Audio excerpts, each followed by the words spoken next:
Hello, this is Bronwynlund from BronHolm Tours. I'm on the island of Bornholm. In fact, I'm in the middle of the island of Bornholm in a forest called Almindingen. And this forest actually contains two castle ruins. Behind me here is Lilleborg castle ruin, which was built in about 1150, was occupied for about 100 years, and then was destroyed in 1259. I'm going to actually walk from this castle to another castle called Gamleborg, and it's an absolutely beautiful walk through the forest.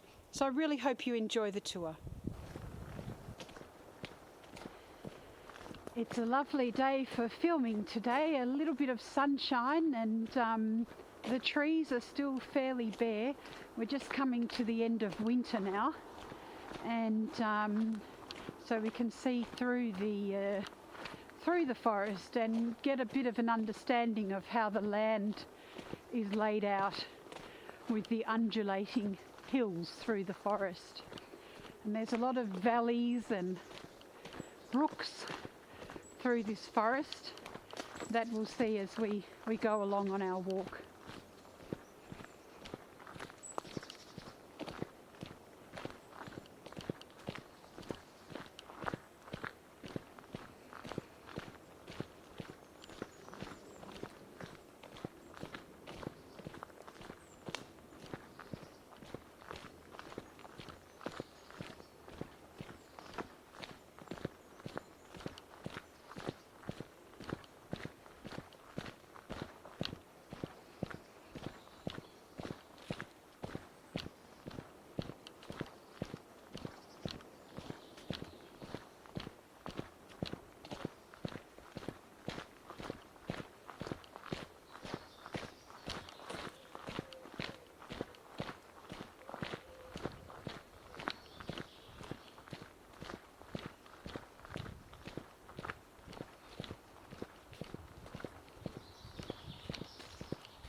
I have done another walk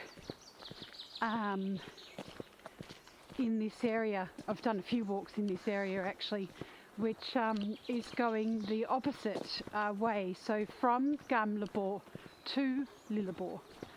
And that was when it was a lot more winter, so this is sort of giving a different impression of the same walk and going in the opposite direction. And there's actually three quite interesting castle ruins on Bornholm.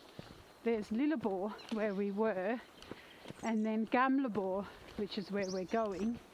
And these castles were built to protect the interests of the king on Bornholm, even though most of Bornholm was actually in the realm of the Bishop of Lund. So all of the south part of Sweden at that time, Skåne, was actually a part of Bornholm. So when the town of Lund was established in what is now Sweden, it was a part of Denmark, and the bishopric of Lund was where Bornholm was sitting. And there's a huge castle ruin, it's quite intact actually, up on the north part of the island, called Hammershus, and that's the third castle. Well, I suppose you would say that was the first castle because it's the biggest one. Let's just have a nice look at this stream. We've had a lot of water, a lot of rainfall.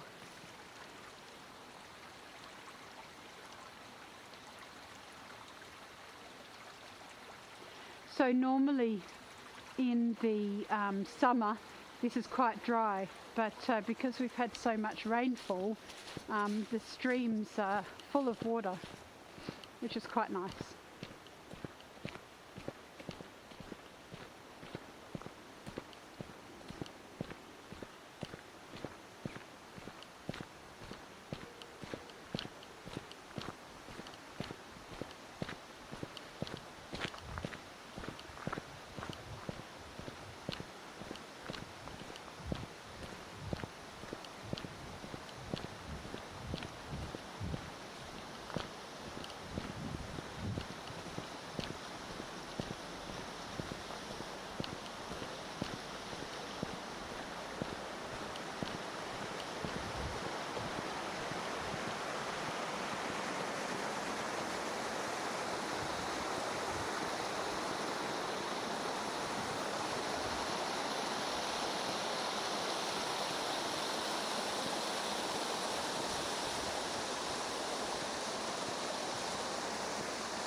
So we're just veering off to the left here, off the path, into this wonderful memorial park.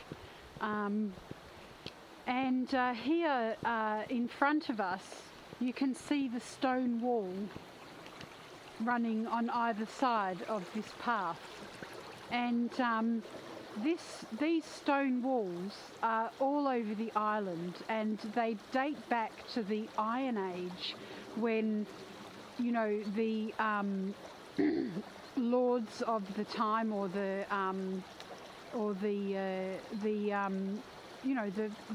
head of the sort of societies. They weren't exactly, well, I suppose they were kings, but they were the powerful lords of the time, would divvy up the land and parcel it out to their serfs. And this system of walls was how it was divided up, and also built to keep the grazing under control and keep the animals from going into parts of the forest where they really didn't need to go. And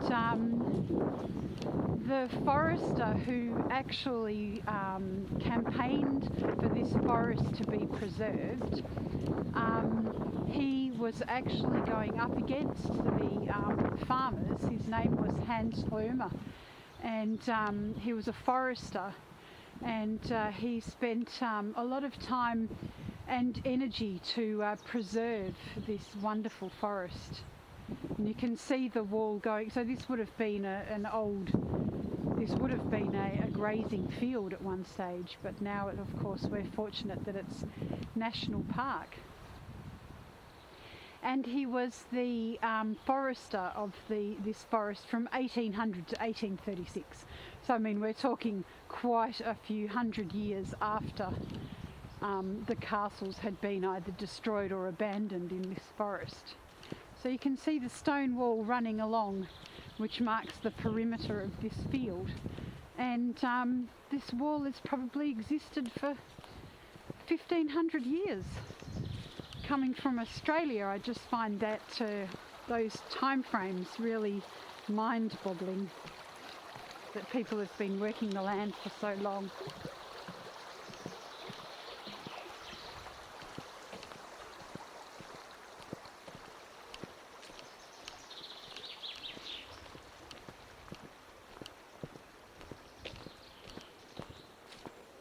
And as you can see, there's many paths and different ways of walking through this forest, and it's just an absolute delight to be in this forest. You get a good glimpse of the field wall there over on the right, on the other side of the stream.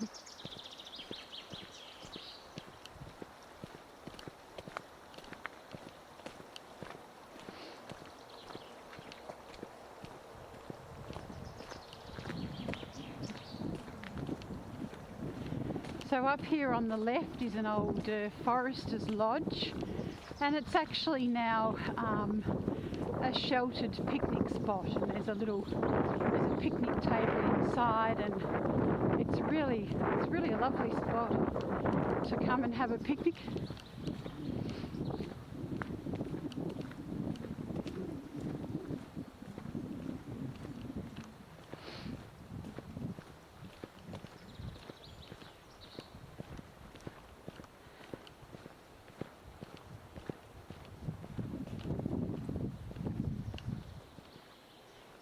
Hans Römer, the man who created Almindingen. And it's all in Danish. But, yeah, so back in 1821 there was no trees. It was completely clear and there was no forest. It was grazing land. Reading if there's anything else. Oh, so he actually died in 1836, so he worked on the forest until his dying day.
So as we come over the ridge here, we can see the northwest entrance of Gamleborg ruin.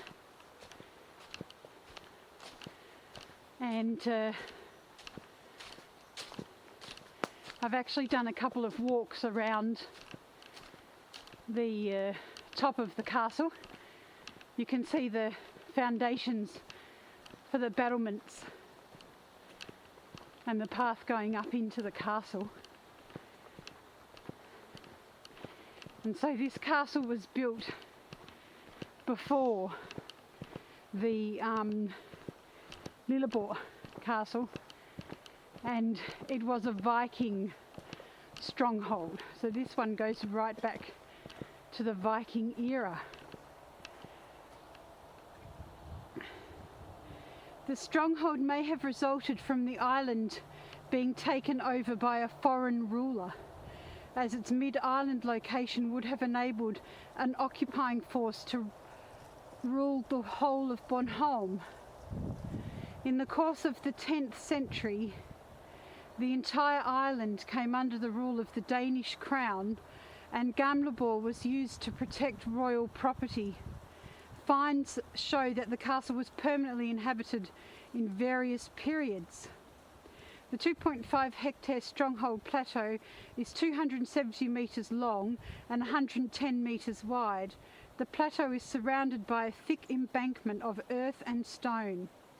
The stronghold was accessed through two entrances, south and north, where the slopes were gentlest. A pond inside the north entrance served as the fortification's vital water supply.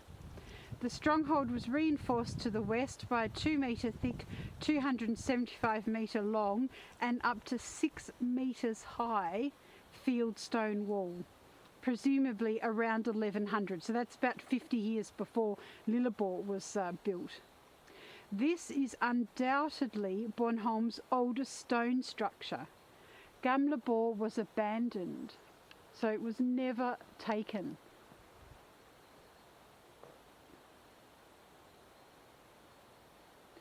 So I hope you enjoyed that tour from castle to castle. This is Bronwynlund from BronHolm Tours. Signing off. Bye for now.